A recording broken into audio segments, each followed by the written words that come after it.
Sa Good Vibes, Bacolod Film Festival, nagsugod na. Opisyal nga nagsugod subong adlaw ang Bacolod Film Festival 2025 sa Ayala Mall's Capitol Central Cinema 1.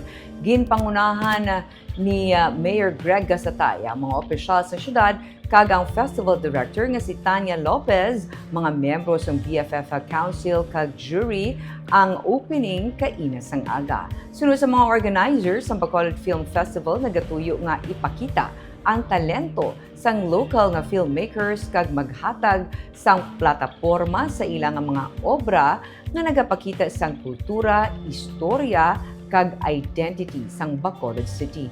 Ang festival magapadayon sa masunod nga mga adlaw, nga may line-up sa mga pelikula, workshops kag special events para sa publiko kag sa mga nagpasakop.